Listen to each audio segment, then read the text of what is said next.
ในวันอาทิตย์ที่ 7 เมษายน พุทธศักราช 2567 พิธีพุทธาภิเษกถวายเสนาสนะและวันมหาสิทธิโชคก็ขอเชิญชวนผู้ใจบุญใจกุศลร่วมงานทำบุญทอดผ้าป่าสามัคคีของวัดดอนตันตำบลเหมืองแก้วอำเภอแม่ริมจังหวัดเชียงใหม่ 6 และ 7 เมษายน พุทธศักราช 2567 โดยพร้อมเพรียงกันกระทำความดีเรื่องนี้ไม่ต้องอายใคร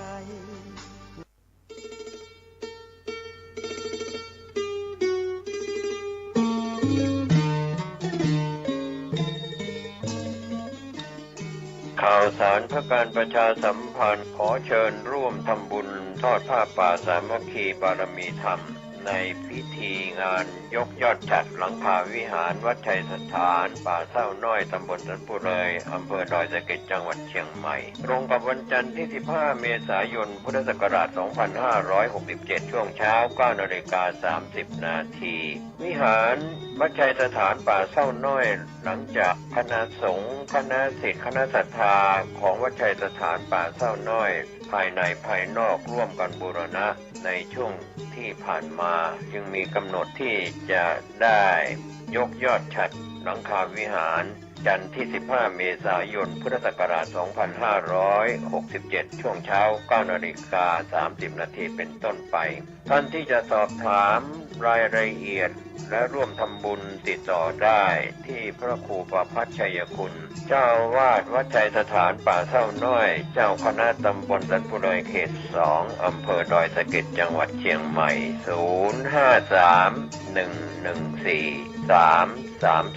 053-114-332 มือถือ 0876572458 ก็เป็นงานยกยอดฉัตรหลังคาวิหารของวัดชัยสถาน 15 เมษายน พุทธศักราช 2567 ช่วงเช้า 9 นาฬิกาท่านร่วมบุญได้กุศลโดยพร้อมเพรียงกัน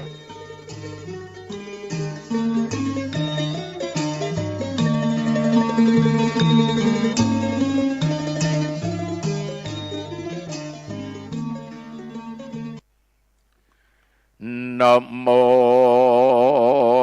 ตัสสะภะคะวะโตขอนอบน้อมแด่พระผู้มีพระภาคเจ้าพระองค์นั้นอะระหะโตซึ่งเป็นผู้ไกลจากกิเลสสัมมาสัมพุทธัสสะตรัสรู้ชอบได้โดยพระองค์เอง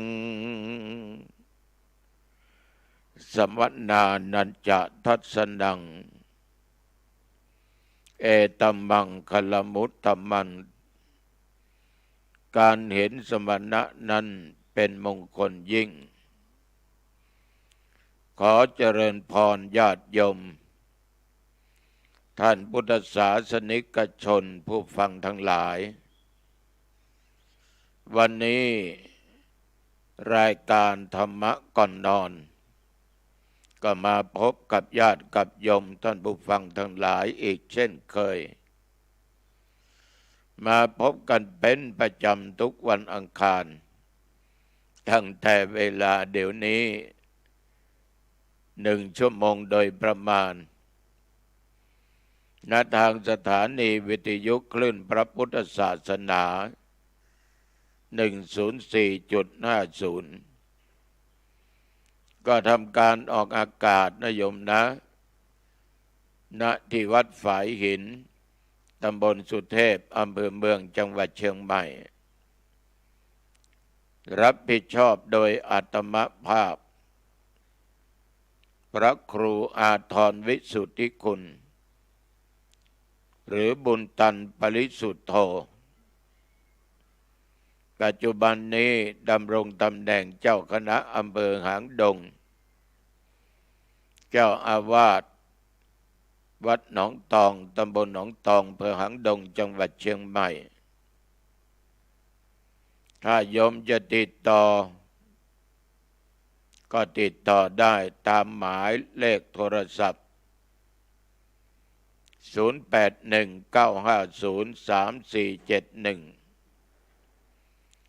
0819503471ก็โทรไปได้เมื่อมีปัญหาอะไรก็ถามได้ตัวเจ้าตอบได้ก็จะตอบไม่ได้ก็จะตอบว่ายังตอบไม่ได้นะโยมนะ แต่ยังไงต้องตอบให้ได้หรอกท่านทั้งหลายอาตมาต้องขออนุโมทนาบูชาน้ำจิตน้ำใจของญาติของโยมทุกท่านทุกคนที่มีน้ำจิตน้ำใจติดตามฟังรายการธรรมะก่อนนอนนี้ไม่ว่าเชียงใหม่และต่างจังหวัดแม้แต่จังหวัดนนทบุรีก็ยังฟังนะ หลายจังหวัดที่โทรมาบอกว่าโยมฟังรายการหลวงพ่อนะหลวงปู่นะแต่มาฟังโยมโทรมาแจ้งก็มีความดีใจว่าธรรมะที่เรานำมาพูดนั้นมันไม่เสียเปล่าโยมก็ช่างชมช่างยกยอตุเจ้า ว่าฟังแล้วเข้าใจง่ายฟังเข้าใจง่ายสามารถนำปฏิบัติได้แบบง่ายบางคนก็บอกว่าอยากจะเห็นตัวจริงโอ้ญาติโยมถ้าอยากจะเห็นตัวจริงนั้นก็ไม่ยากนะ ก็ไปที่วัดหนองตองตำบลหนองตองอำเภอหางดงจังหวัดเชียงใหม่วัดอาตมาภาพนั้นแต่ญาติโยมไปทางจังหวัดลำพูนก็ไปตามถนนสายลำพูนสันป่าตองข้ามสะพานศรีวิชัยไปก็เป็นตำบลหนองตองไปเรื่อยก็จะเจอวัดหนองตองบอกว่าวัดหนองตองตำบลหนองตองอำเภอหางดงจังหวัดเชียงใหม่ถ้าโยมมาจากจังหวัดเชียงใหม่ก็ถนนสายเชียงใหม่อำเภอฮอดโยมก็มาผ่านอำเภอหางดงแล้วก็ให้ดูป้ายสูงบอกว่ามหาลัยน็อตเชียงใหม่ก็เลี้ยวซ้ายไปตามคันคลองวิ่งไปก็จะเจอทางแยกอย่าไปทางซ้ายอย่าตรงนะไอ้แยกขวาไปตามตำบลขันแก้วไปเรื่อยๆผ่านวัดขันแก้วผ่านวัดศรีสว่างจนไปถึงทางแยกถ้าออกไปทางขวาก็จะกลับไปอำเภอสันป่าตองโยมต้องเลี้ยวซ้ายก็เจอวัดคันธรสหรือวัดป่าซางไปอีกไม่สักกี่ร้อยเมตรก็จะไปพบวัดหนองตองหรือโยมจะเข้าที่สันป่าตองก็ได้จากเชียงใหม่จากฮอดมาก็จะผ่านอำเภอจอมทองอำเภอดอยหล่ออำเภอสันป่าตองนะแม่วางมาสันป่าตองปากทางช่างกระดาษจะมีทางบอกว่าทางไปลำพูน13 กิโลนี่ก็เข้าไปเลยก็จะเจอวัดหนองตองวันนี้บอกรายละเอียดการไปการมาให้ญาติโยมได้เข้าใจกันแต่ถ้าจะไปก็โทรไปตามหมายเลข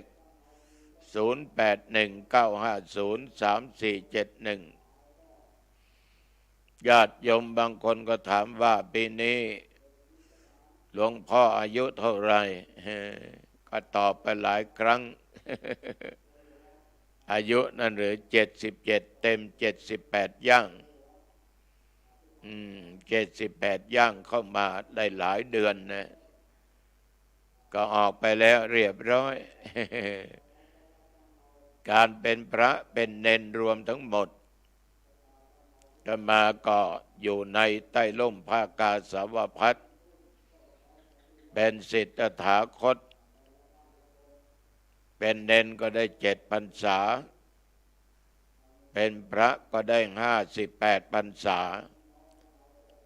รวมบวชอยู่ในพระพุทธศาสนานี้ได้65 พรรษาแล้วบวชเมื่ออายุได้13 ปีย่างฉะนั้นจึงอยู่วัดหน้าที่ทุกวันก็เป็นเจ้าคณะอำเภอเจ้าวาดวัดหนองตองก็ชอบเผยแผ่ธรรมะและญาติโยมมาตั้งแต่อายุ21-22ก็ออกรายการวิทยุตราบทุกวันนี้ก็ออกหลายสถานีด้วยกันนะไม่เคยหยุดนะโยมนะออกไปบรรยายให้หน่วยงานองค์กรต่างๆนักเรียนนักศึกษาญาติโยมมีงานบ้านงานวัดงานขาวดำงานทำบุญนั้นทำบุญนี้ก็รับกิจนิมนต์ไปเทศน์อยู่เป็นประจำท่านทั้งหลายรายการธรรมะก่อนนอนนี้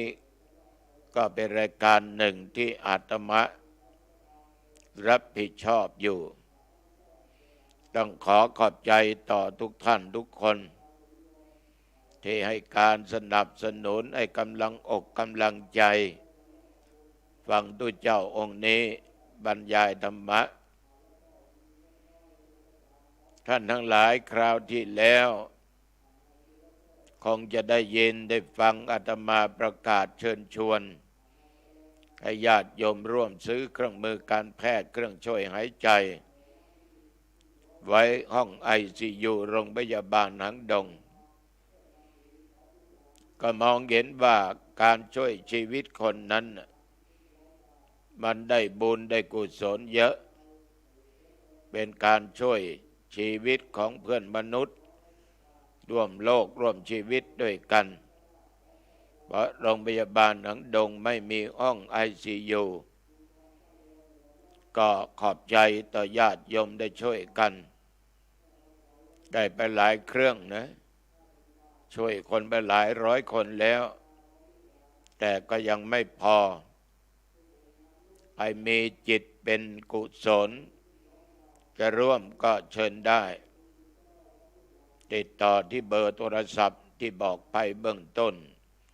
0819503471เมตตาธรรมจากญาติจากโยมค้ำจุนโลก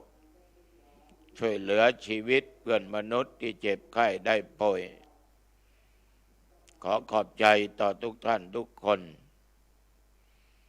ท่านทั้งหลายในฐานะที่พวกเราเป็นชาวพุทธเราก็มีพี่น้องอยู่ด้วยกันหนึ่งเรามีภิกษุคือตุเจ้า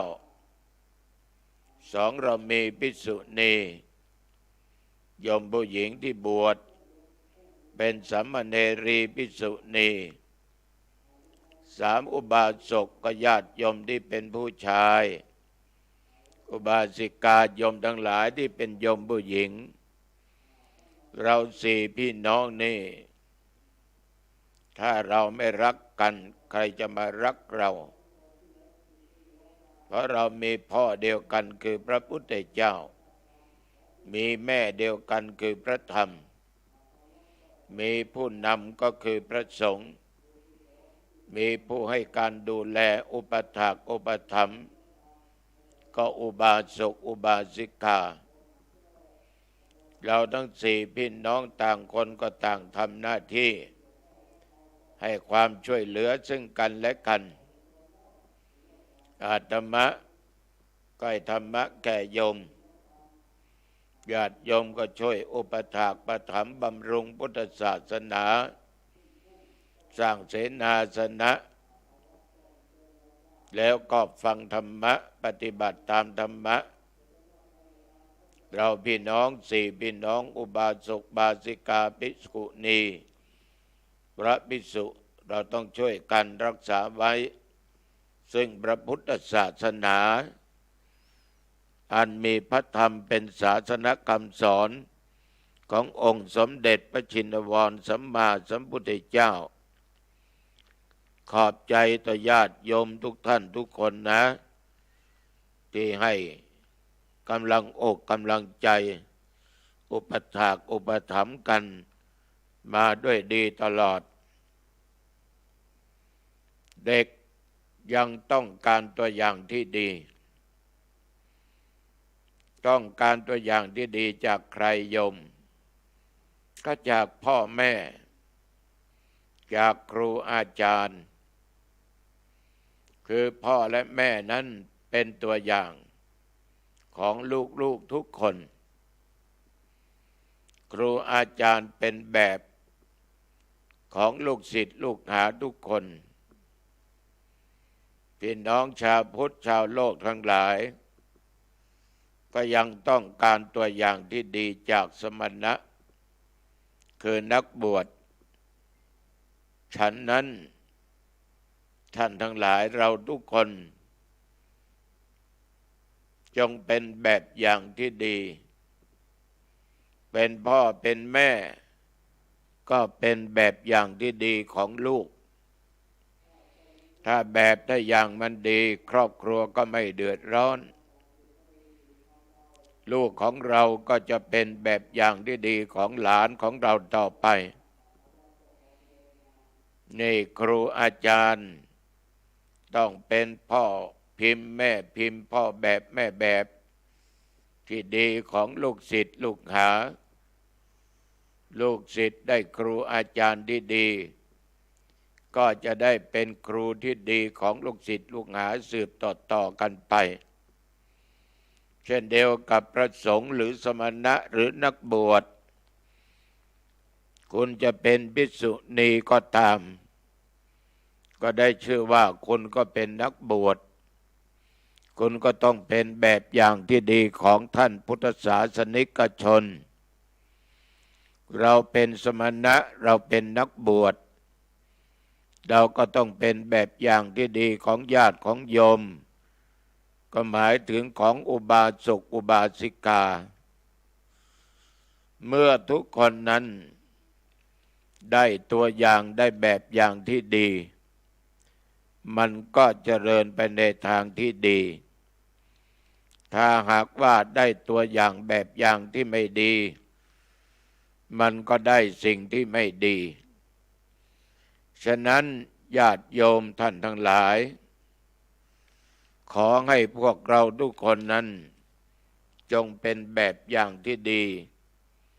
ของคนรุ่นหลังน่าจะเป็นลูกเป็นศิษย์เป็นอุบาสกอุบาสิกาก็ตามความสุขทั้งหลายในโลกนี้มันก็อิงอยู่หลายอย่างหลายประการด้วยกันความสุขที่ต้องอิงวัตถุกามหรือกามสุขเป็นความสุขทางเนื้อหนังมังสังเราเดินออกจากบ้านไปพบคนที่รูปสวยๆงามๆรูปหล่อได้ฟังเสียงเพราะๆได้กลิ่นที่หอมได้ลิ้มรสอาหารที่อร่อย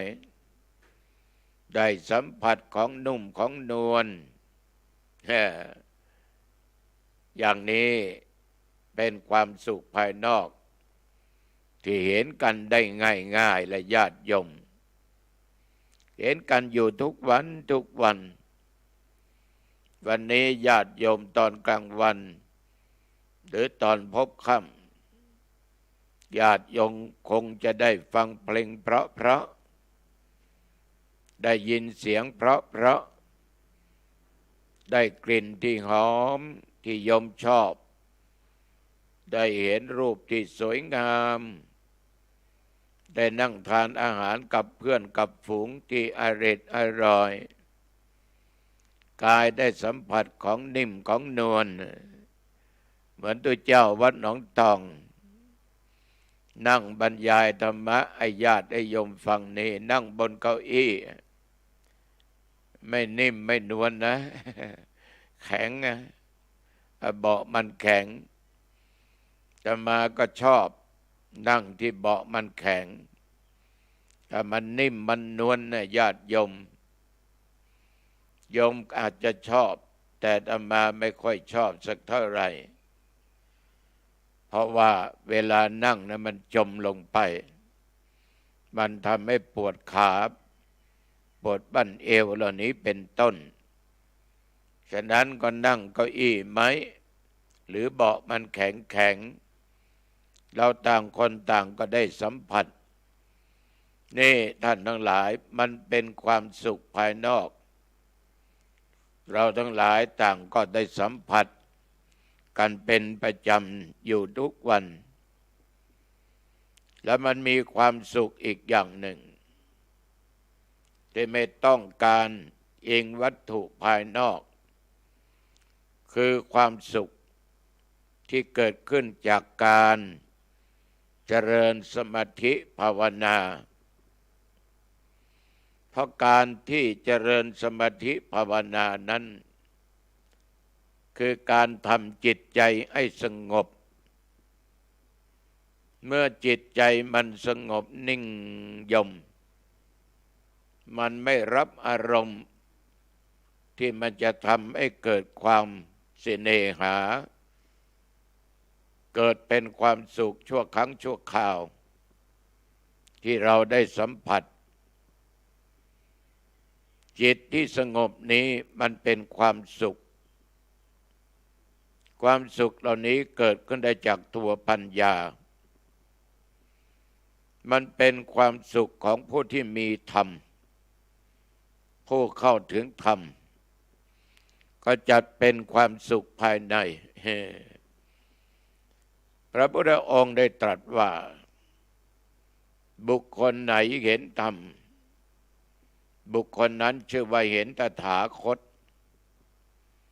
นี่ญาติโยมถ้าเราไปเองวัตถุภายนอกเราทุกคนไม่ได้พบไม่ได้เจอพระพุทธเจ้าแต่ความสุขใดก็ตามที่ไม่ได้เองวัตถุเป็นความสุขที่เกิดทางด้านจิตใจญาติโยมท่านทั้งหลายได้ชื่อว่าเราได้เห็นตถาคตได้เห็นพระพุทธเจ้าความสุขภายในนี่เป็นสิ่งที่ไม่น่าเชื่อนะว่ามันจะเป็นความสุขเป็นไปได้เพราะเราคาดคะเนว่ามันเป็นไปไม่ได้มันเป็นเรื่องเฉพาะตัวญาติโยมผู้ที่ยังไม่ได้ปฏิบัติธรรมไม่ศึกษาธรรมก็คงไม่เคยพบกับความสุขชนิดนี้เมื่อไม่พบและไม่คุ้นไม่ค้นพบแม้ว่าโยมจะอ่านตำรับตำราจากอาจารย์องค์นั้นองค์นี้ก็ยากที่จะเข้าใจท่านเคยบอกว่าผู้ที่รักษาศีลแล้วจะมีจิตที่ร่าเริงแจ่มใสญาติโยมถ้าคนที่ไม่เคยปฏิบัติธรรมจะนึกค้านขึ้นทันทีว่ามันจะร่าเริงแจ่มใสได้อย่างไรไม่เห็นมันจะร่าเริงแจ่มใสได้เมื่อคิดอย่างนี้ก็เลยทำอะไรผิดศีลคนที่ไม่มีศีลนี่ญาติโยมมันจะดื่มเหล้าก็ได้จะเที่ยวเตร่ก็ได้จะร้องรำทำเพลงก็ได้เชียร์มวยแทงม้าแทงหวย หรือว่าส่งเสียงเอะอะโวยวายร่าเริงสนุกสนานทุกสิ่งทุกอย่างนั้นจิตใจมันไม่นิ่งมันไม่สงบมันก็เลยไม่มีศีลฉะนั้นญาติโยมบางคนก็หลอกตัวเองว่าตัวข้ามีศีลตัวข้ามีธรรมเคยปฏิบัติธรรมก็ยังหลงอยู่ในสิ่งเหล่านี้อยู่นึกว่าสิ่งเหล่านี้เป็นสิ่งที่นำสุขให้เกิดขึ้นฉะนั้นมันเป็นความสุขที่หลอกปลอมกันขึ้นมาสาธุชนญาติโยมเบื้องต้นเมื่อตะกี้นี้อาตมภาพได้พูดกับญาติกับโยมว่าสมนานันจะทัศนังการเห็นสมณะนั้นเป็นมงคลท่านทั้งหลายสมณะคือใครนี่อันนี้น่าคิดนะสมณะแปลว่าผู้สงบสงบกายสงบวาจาสงบใจกายก็สงบวาจาก็สงบใจก็สงบหรือบรรพชิตที่ได้บำเพ็ญสมณธรรมฝึกฝนตนเองด้วยศีลสมาธิและปัญญามาแล้วอย่างเต็มที่จนกระทั่งมีกายมีวาจาและใจสงบสงบจากอะไรโยมจากบาปจากความชั่วที่มันเกิดขึ้นทางกายทางวาจาทางด้านจิตใจไม่ต้องฆ่าไม่ต้องลักไม่ต้องโลภไม่ต้องโกงไม่ต้องประพฤติผิดในกามไม่ต้องด่าไม่ต้องเท็จไม่ต้องติฉินนินทาใครพูดอะไรก็พูดในสิ่งที่มันเป็นจริงท่านทั้งหลายต้องเป็นผู้สงบทางกายทางวาจาจิตใจก็ต้องปราศจากซึ่งความโลภโกรธหลงตัวกิเลสอันเกิดจากอารมณ์ต่างๆมันจะทำให้จิตใจไม่สงบไม่นิ่งเมื่อใจไม่สงบไม่นิ่งมันก็ฟุ้งซ่านความสุขก็เกิดขึ้นไม่ได้ฉะนั้นสมณะนั้นจะต้องมีกายวาจาจิตใจก็ต้องสงบแต่คนเรานี้ญาติโยมทั้งหลาย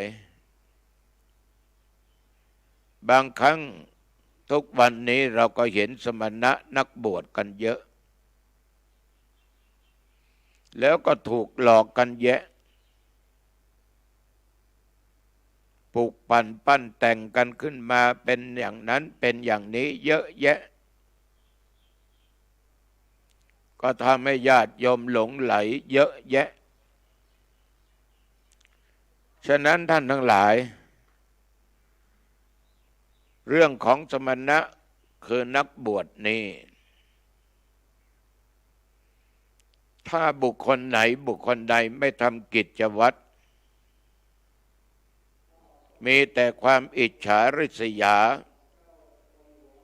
มีแต่ความละโมบมีแต่ความโลภมีแต่ความโกรธมีแต่ความลุ่มหลงจะจัดเป็นสมณะไม่ได้เพราะกายของท่านก็ไม่บริสุทธิ์วาจาก็ไม่บริสุทธิ์ใจก็ไม่บริสุทธิ์คนที่เราทั้งหลายนั้นได้รู้ได้เห็นการเห็นสมณะนั้นต้องเห็นด้วย ตาข้างในคือตัวปัญญา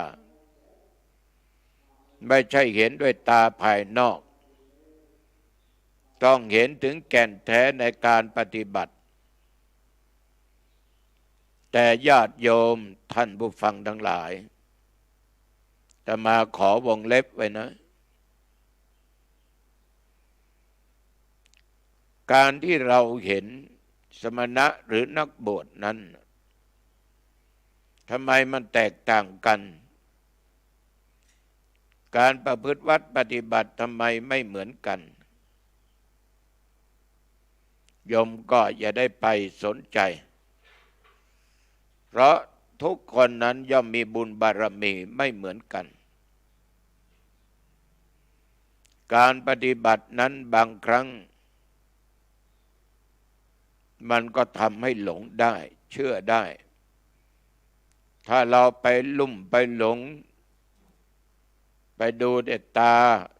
ภายนอกโดยไม่ใช้ตาภายในคือตัวปัญญาพิจารณาโยมก็จะหลงในสมณะท่านเหล่านั้นทุกวันนี้อาตมาเคยพูดเสมอว่าเราสอนกันผิดหรือสอนกันถูกฉะนั้นญาติโยมท่านผู้ฟังก็มองตาในก็แล้วกันการเป็นสมณะนั้นต้องเป็นผู้ระงับจากการทำบาปทั้งปวงไม่ว่าบาปนั้นมันจะมากจะน้อยจะใหญ่ขนาดไหนสมณะต้องละให้ได้ละความโลภละความโกรธละความหลงละความอิจฉาริษยาละทิฏฐิและมานะให้ได้จึงจะเป็นสมณะได้สมณะต้องสงบกายคือมีการสำรวมไม่ขนองไม่มีกริยาร้ายคำว่าสำรวมนั้นญาติโยมก็ไม่ได้หมายความว่าท่านจะต้องนั่งไม่ต้องแสดงอะไรออกมาก็ไม่ใช่คือท่านไม่ไปทำร้ายไม่ไปทุบไปตีไปชกไปต่อยใครไปฆ่าฟันใครไม่สะพายดาบไม่พกมีดพกปืนไม่ต้องไปเดินขบวนหรือเฮโลที่ไหนก็ยกพวกเข้าไปในหมู่นั้นแย่งที่อยู่ที่ทำกินกันไปแย่งวัดกันไปแย่งที่ดินกันที่ทำกินกันอันเป็นกิริยาของคนที่ไม่สงบคนนี้เป็นสมณะไม่ว่าจะเข้าไปที่ไหนจะอยู่ที่ไหนย่อมจะไม่นำความชอกช้ำให้เกิดขึ้นแก่ใครไม่ว่าพวกสมณะเดียวกันหรือแก่ญาติแก่โยมไปข่มเหงญาติโยมไปทำร้ายร่างกายโยมไปดุไปด่าว่าให้โยมมันก็เป็นการไม่สำรวมการเป็นสมณะนั้นญาติโยมต้องไม่ฆ่าใครนะพระสัมมาสัมพุทธเจ้าท่านได้ชมพระโมคคัลลานะในเรื่องนี้ว่าท่านแม้จะเป็นผู้ที่มีฤทธิ์มากแต่ว่าพระโมคคัลลาในญาติโยมไม่ว่าท่านจะไปที่ไหนที่ใดก็ไม่เคยทำความชอกช้ำนำความเดือดร้อนให้เกิดขึ้นแต่ตระกูลต่างๆนั่นไม่มีถึงท่านจะมีฤทธิ์ก็ไม่โอ้ไม่อวดไม่ใช่ว่าใช้ฤทธิ์ของท่านนั้นไปทำร้ายร่างกายคนนั้นคนนี้หรือพวกเดียวกันได้รับความเดือดร้อนก็หาไม่แม้แต่ท่านไปบิณฑบาตท่านก็ออกรับ ตามที่โยมจะถวายท่านทั้งหลายพระโมคคัลลานั้นมีสมณะสารูปที่เรียกว่าสงบกายพระสงฆ์องค์เจ้าทั้งหลายนั้นท่านก็ทำงานทำการโยมบางคนอาจจะบอกว่าผมเห็นพระสงฆ์เดี๋ยวนี้สมณะเดี๋ยวนี้ทำนั้นทำนี้ก่อสร้างบ้างเทปูนบ้างถางหญ้าบ้างไม่สงบนั่นคือหน้าที่ที่จะต้องทำท่านไม่ได้เบียดเบียนใครญาติโยมท่านปฏิบัติตามกิจวัตรของท่าน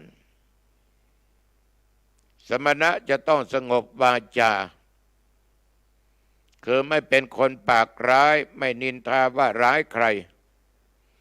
ไม่ยุยงยุแย่ใส่ร้ายใครป้ายสีใครแม้แต่พระต่อพระด้วยกันหรือแม้แต่พระกับฆราวาสญาติโยมแม้แต่คณะแม้แต่นิกายแม้แต่วัดแม้แต่พวกท่านเป็นพวกนั้นผมเป็นพวกนี้โยมเป็นพวกของท่านองค์นั้นโยมไม่ใช่พวกของอาตมาภาพ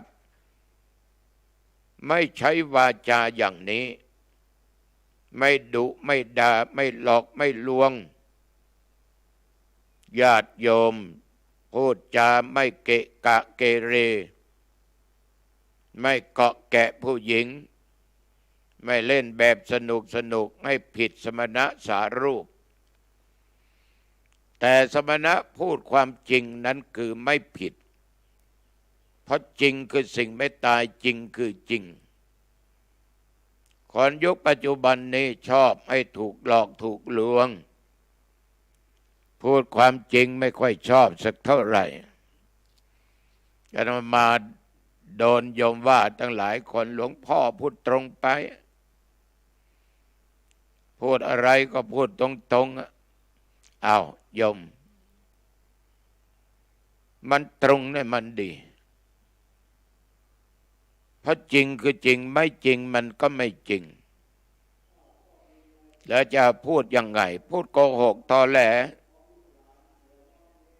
พูดหลอกพูดลวงปล้นปลิ้งหลอกลวงมันก็ไม่ใช่รูปแบบไม่ใช่กิจของอาตมะและของครูบาอาจารย์ของท่านทั้งหลายฉะนั้นความจริงต้องเป็นจริงมันเป็นการที่ทำกิจทำวาจาให้สงบสมณะต้องสงบใจคือทำใจให้หยุดนิ่งเป็นสุขอยู่ภายในสงบจากบาปตึกตองถึงธรรมที่เป็นอารมณ์ไม่ใช่ทำเป็นสงบแต่เปลือกนอกเหมือนกับเสือเท่าจำศีลจิตใจของสมณะที่แท้นะญาติโยมย่อมเต็มไปด้วยความเมตตามีความปรารถนาดีต่อทุกคนมีความรักต่อทุกคนมีความสงสารมีความจุนเจือช่วยเหลือแก่สังคมแก่สมณะด้วยกันแก่ญาติแก่โยมนี่คือกรุณาธรรมไม่เป็นภัยต่อผู้ใดอยู่วัดไหนไม่เป็นภัยต่อพระด้วยกันไม่เป็นพิษเป็นภัยต่อญาติต่อโยมการที่มีความสงบกายวาจาและใจทั้ง3ประการนี้ส่งผลให้สมณะมีความสง่างามอยู่ในตัวในตนเหมือนครูบาอาจารย์หลายท่านหลายองค์มีความสง่างามมากกายก็สง่างามวาจาก็สง่างามจิตใจก็สง่างามญาติโยมทั้งหลายมีคำอยู่2 คำ ที่ใช้ชมความงามของคน คือถ้าชมชายหนุ่มหญิงสาวทั่วไปเราจะใช้คำว่าสวยงามแต่ถ้าจะชมสมณะเราใช้คำว่าสง่างามเป็นความงามที่สง่าและยังมีความสงบเสงี่ยมอยู่ในตัวทั้งสง่างามและสงบเสงี่ยมแต่ไม่จองหองไม่กระจอกงอกแงกไม่กระจอกงอกงอยเพราะมีความเชื่อมั่นในคุณธรรมที่ตนเองปฏิบัติอยู่มีความอิ่มเอิบอยู่ในธรรมเป็นตัวอย่างให้เห็นถึงอานิสงส์ของการประพฤติดีปฏิบัติชอบฉะนั้นญาติโยมสมณะจึงเป็นมาตรฐานความประพฤติของชาวโลกทั้งหลายเป็นตัวอย่างเป็นแบบอย่างแก่ชาวโลกแก่ท่านพุทธศาสนิกชนทุกท่านทุกคนลักษณะของสมณะต้องไม่ทำอันตรายแก่ใครสมณะต้องไม่เห็นแก่ลาภต้องไม่โลภไม่โกงสมณะต้องบำเพ็ญตามสมณธรรมมีศีลมีธรรมสมณะต้องบำเพ็ญตบะคือความเพียรอะไรยมเพื่อกำจัดตัวกิเลสความโลภความโกรธความหลงทำจิตให้เป็นสมาธิตั้งมั่นทำจิตให้นิ่งให้สงบการเห็นสมณะนั้นมี3 ระดับนะโยมนะเห็นด้วยตาเรียกว่าพบเห็นคือเห็นถึงรูปร่างลักษณะกิริยาท่าทางมารยาทของท่านเห็นด้วยใจเรียกว่าคิดเห็นก็คือการเห็นที่เรียกว่านอกจากจะเห็นตัวท่านสมณะบุคคลนั้นแล้วยังพิจารณาตรองดูด้วยใจจนสามารถคาดคะเนได้ถึงคุณธรรมภายในของท่านที่ทำให้ท่านสงบเสงี่ยมสง่างามน่าอัศจรรย์เรียกว่าเห็นสมณธรรมของท่านเห็นด้วยญาณเรียกว่ารู้เห็นคือไม่ใช่เห็นเพียงการคิดคาดคะเนเท่านั้นแต่เห็นด้วยญาณเห็นด้วยปัญญาทางธรรมท่านที่มีคุณธรรมมากเพียงใดเป็นการเห็นของผู้ปฏิบัติธรรมแต่สมณะไม่ควรหลงนะมีโยมหลายท่านมายกยอปอปั้นตุเจ้าวัดหนองตองว่าเป็นพระอริยะว่าเป็นพระอรหันต์อาตมาก็จะพูดสวนไปทันทีว่าโยมคำนี้อย่ามาชมอาตมาภาพโยมรู้ได้อย่างไรว่าพระอย่างอาตมาและอย่างองค์นั้นองค์นี้เป็นพระอริยสงฆ์เป็นพระอรหันต์แม้แต่ตัวเองก็ยังพูดไม่ได้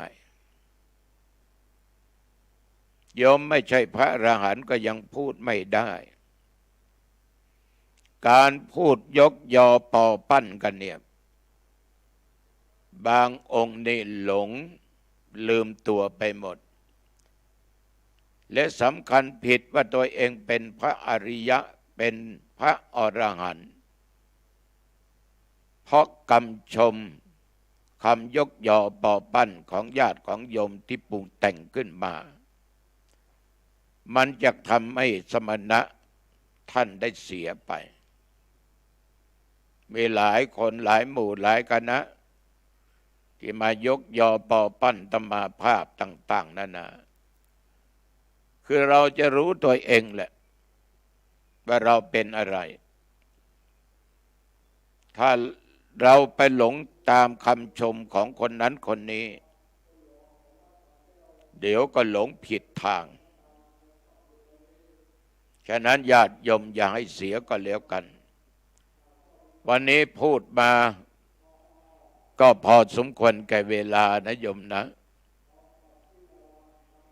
ฟังแล้วลองเก็บไปคิดพิจารณาต้องขอขอบใจต่อญาติโยมทุกคนที่ติดตามฟังรายการนี้มาด้วยดีตลอด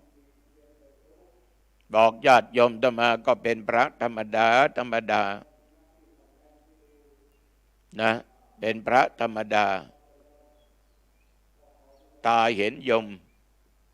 มเห็นอาตมาภาพแต่จะเป็นตานอกตาในก็สุดแล้วแต่ฟังด้วยหูนอกหูในก็สุดแล้วแต่วันนี้ฝากไว้แค่นี้ในที่สุดนี้ญาติโยมถ้าโยมกลับเข้ามาในบ้านปิดประตูบ้านให้ดีให้เรียบร้อย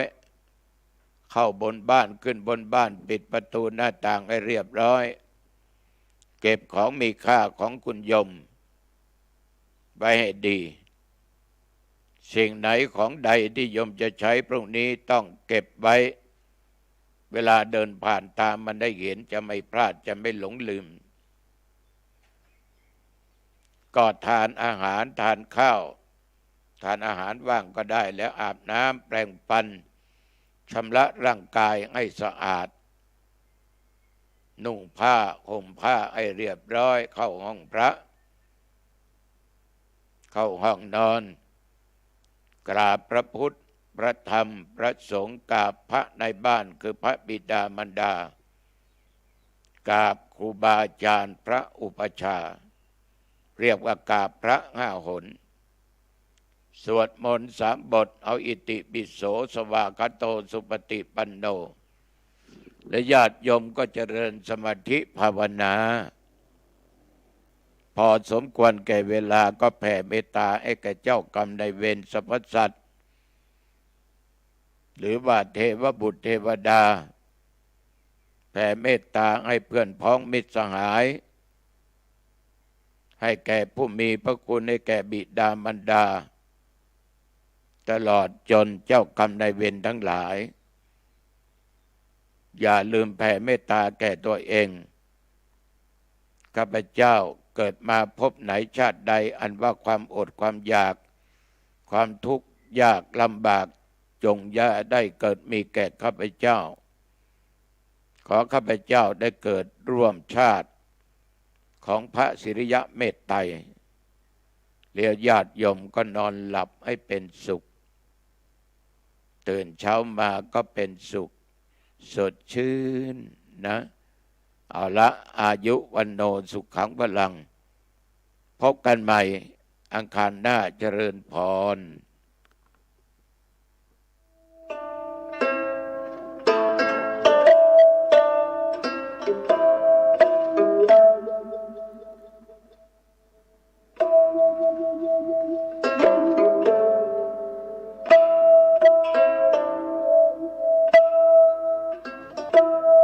เดิกมาหมาบม้อยน้ำย้อยตีนก่อน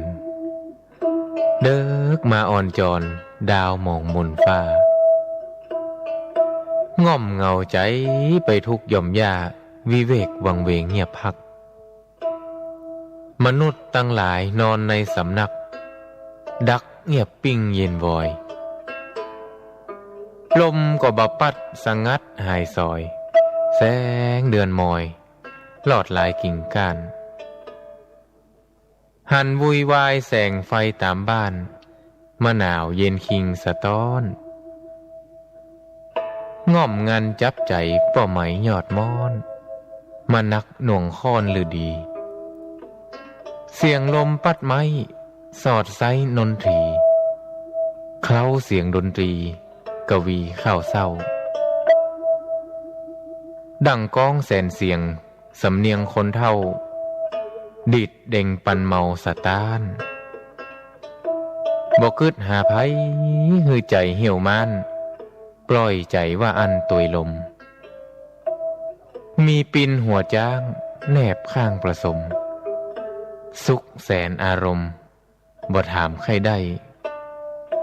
มีปินหัวจ้างแนบข้างประสมสุขแสนอารมณ์บ่ถามใครได้บ่ถามใครได้